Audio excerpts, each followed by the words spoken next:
Haleluya, puji Tuhan, shalom, selamat malam. Selamat kembali kita bertemu dan berjumpa melalui media sosial ini. Dan hari ini kita akan mendengarkan firman Tuhan.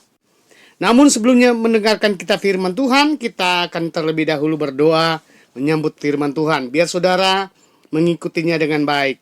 Mari kita berdoa. Bapa di surga, saat ini kami akan membuka hati kami dan pendengaran kami akan firman Tuhan. Karena kami yakin ketika kami mendengarkan firman Tuhan, ada hal-hal yang Tuhan mau sampaikan melalui firman Tuhan ini, supaya kami tetap hidup sesuai dengan apa yang menjadi keinginan Tuhan. Maka kami boleh alami kuasa dan mujizat-Mu dalam setiap waktu kami dalam kami menjalankan hidup ini. Terima kasih Bapa. Urapi hamba-Mu, supaya hamba-Mu dapat berkata-kata sesuai dengan firman-Mu. Kami sambut firman-Mu dalam nama Yesus, haleluya. Amin. Bapak Ibu yang saya kasih dalam Tuhan Yesus Kristus, pada kesempatan ini, firman Tuhan yang saya akan bawakan ini, saya akan berikan judul, mengatasi kelumpuhan rohani. Ya, mengatasi kelumpuhan rohani. Ada beberapa ayat yang saya akan baca dalam kitab Matius pasal 9, ya. Kitab Matius pasal 9 ayatnya yang pertama dan kedua. Dan ayat 6 dan 8. Jadi ayat pasal 9 ayat 1 dan 2, ayat 6 dan 8. Dikatakan begini firman Tuhan. Sesudah itu naiklah Yesus ke dalam perahu lalu menyeberang, kemudian sampailah ia ke kotanya sendiri. Maka di bawah oranglah kepadanya seorang lumpuh yang terbaring di tempat tidurnya. Ketika Yesus melihat iman mereka, berkatalah ia kepada orang lumpuh itu, "Percayalah, hai anakku, dosamu sudah diampuni." Tetapi supaya kamu tahu bahwa di dunia ini Anak manusia berkuasa mengampuni dosa. Lalu berkatalah ia kepada orang lumpuh itu, "Bangunlah, angkatlah tempat tidurmu, dan pulanglah ke rumahmu." Dan orang itu pun bangun, lalu pulang. Maka orang banyak yang melihat hal itu takut, lalu memuliakan Allah yang telah memberikan kuasa sedemikian itu kepada manusia. Saudara-saudara yang kasih dalam Tuhan, apa yang kita baca ini kisah pelayanan Tuhan Yesus di mana dia berkeliling memberitakan kebenaran dan melakukan mujizat-mujizat pada zaman dia ada di dalam dunia ini. Salah satu yang mujizat yang terjadi ketika dia menyembuhkan orang yang lumpuh. Nah, saudara-saudara yang kasih dalam Tuhan, kalau saudara baca dari semua perikop ini, bahwa memang setiap kita manusia membutuhkan pertolongan, ya. Setiap kita manusia membutuhkan kasih sayang, membutuhkan arahan supaya kita boleh mengalami kebaikan-kebaikan dalam kehidupan kita. Nah, orang lumpuh yang disembuhkan Tuhan Yesus ini, dia tidak datang dengan sendirinya ketemu Tuhan Yesus, ya.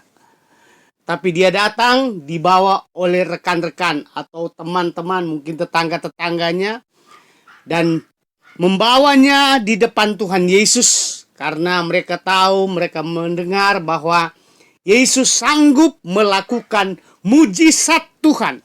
Yesus sanggup melakukan perkara-perkara yang besar. Dan akhirnya hasilnya apa saudara? Dan hasil dari semua kerja teman-temannya yang membawa orang lumpuh ini, akhirnya orang lumpuh ini disembuhkan. Nah, disembuhkan bukan karena orang lumpuh ini kaya, bukan karena orang lumpuh ini pinter, bukan karena orang lumpuh ini bisa, tapi disembuhkan karena Tuhan Yesus mau menyatakan bahwa di dalam Yesus ada kuasa mujizat. Saya baca dalam ayat 2. Maka dibawa oranglah kepadanya seorang lumpuh yang terbaring di tempat tidurnya.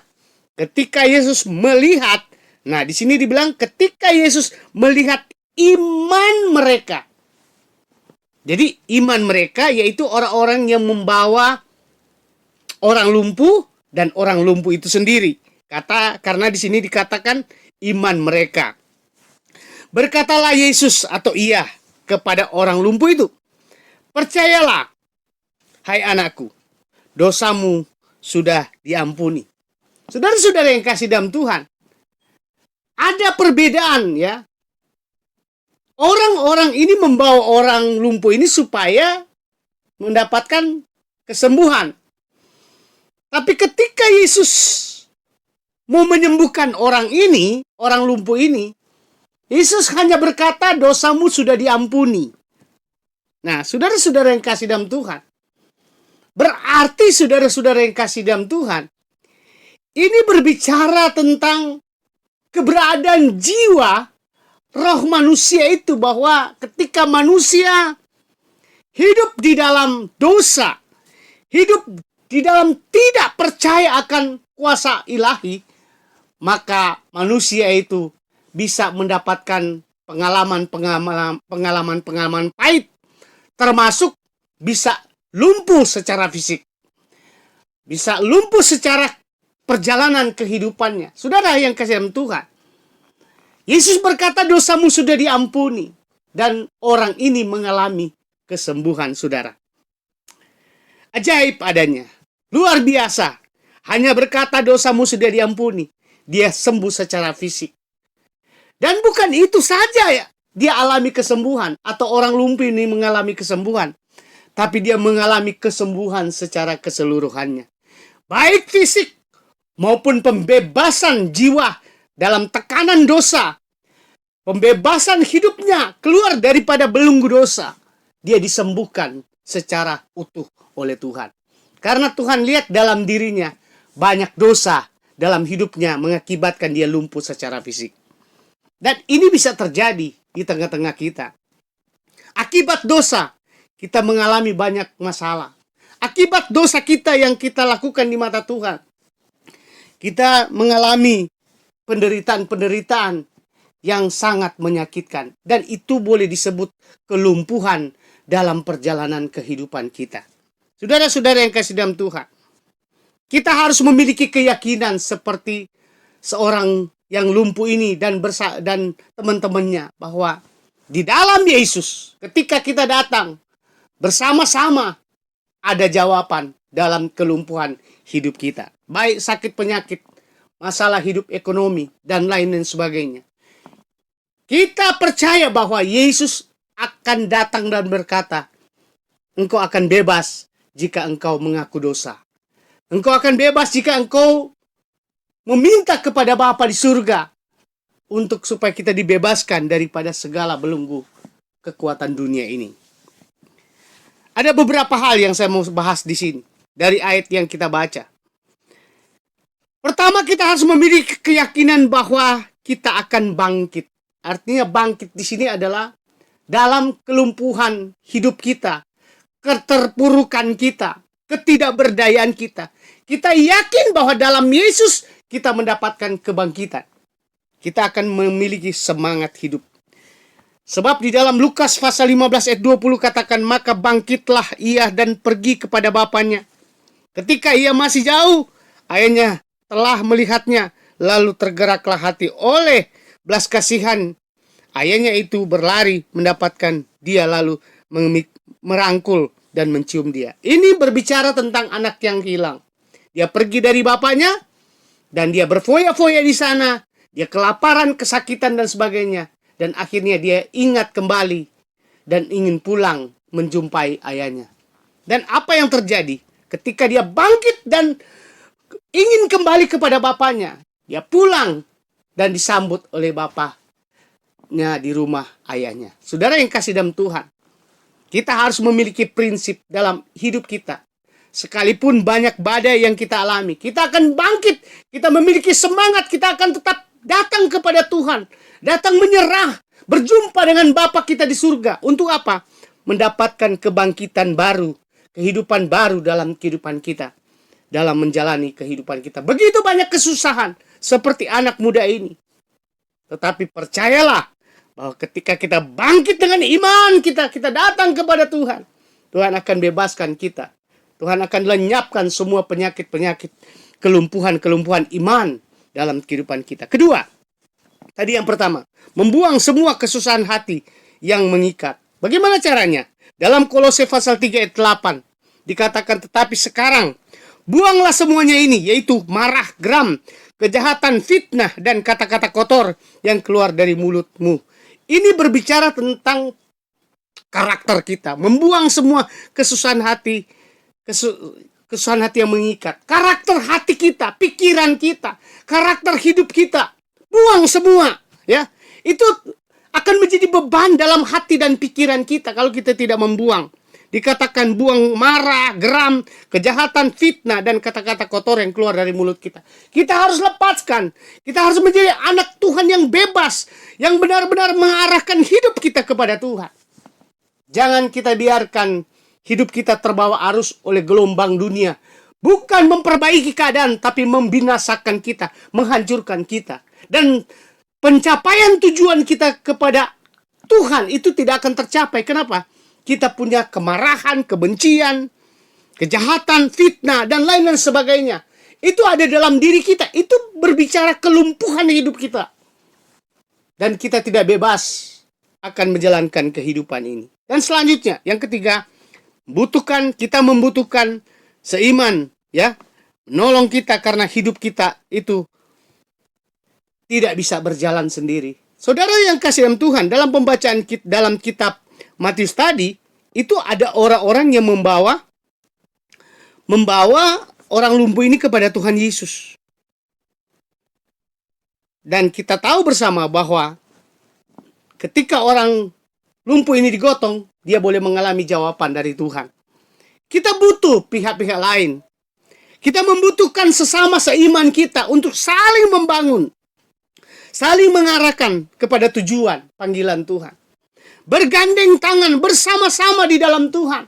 Supaya kita tidak lumpuh dalam kebersamaan. Kita harus terikat. Alkitab mengatakan 2-3 orang berkumpul, Tuhan ada di sana. Dengan kata lain, kita tidak bisa sendiri.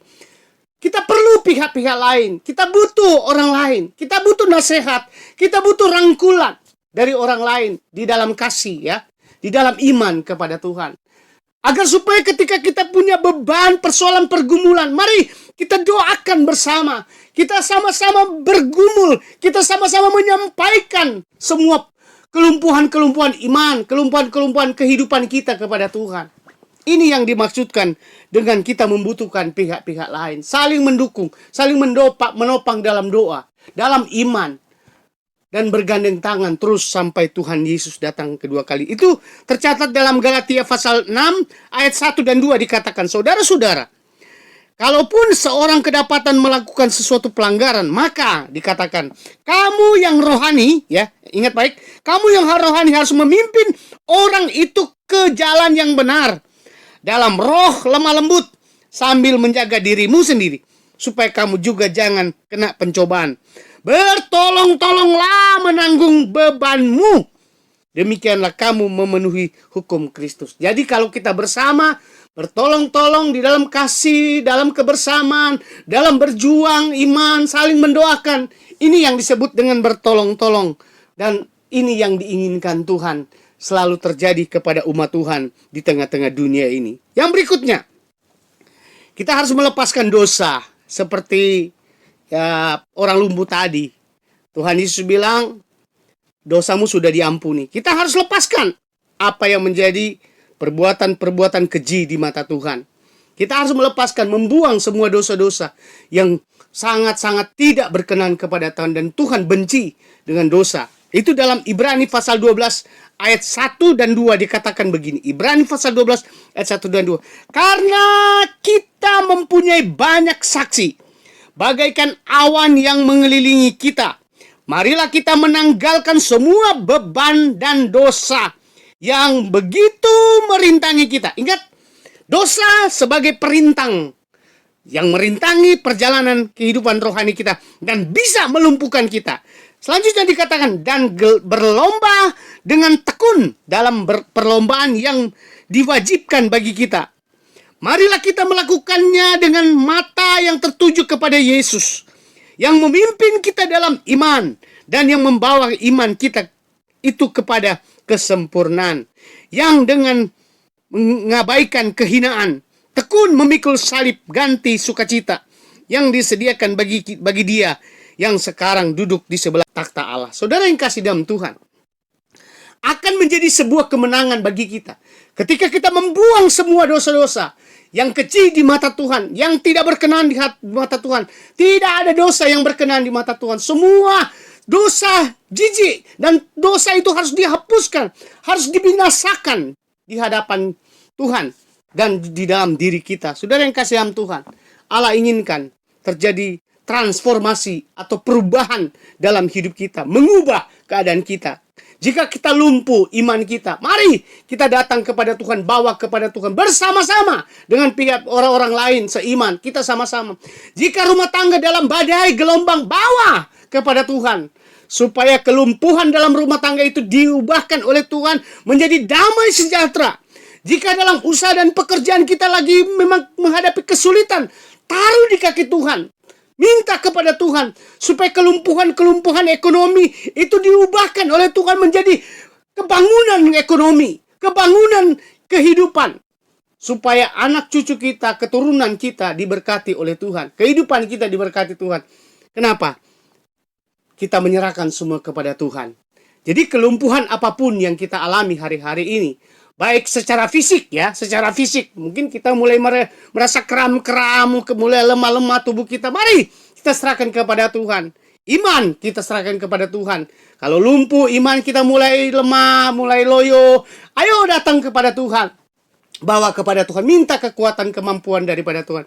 Jika kita mulai lumpuh dengan kesetiaan kita, mari bangkitkan. Nyatakan kepada Tuhan, maka kita akan melihat kesembuhan dan jawaban dari Tuhan dari semua pergumulan-pergumulan dan doa-doa kita.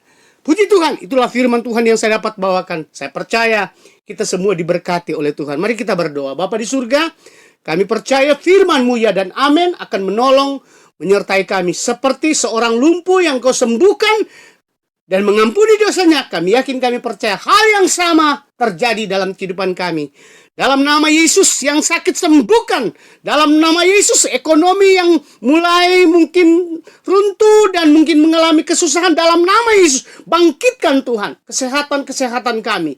Biar itu Tuhan bangkitkan dan kami boleh selalu memuliakan Tuhan, meninggikan kebesaran nama Tuhan. Terima kasih Bapa dalam surga.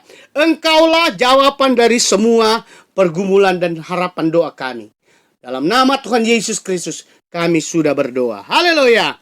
Haleluya.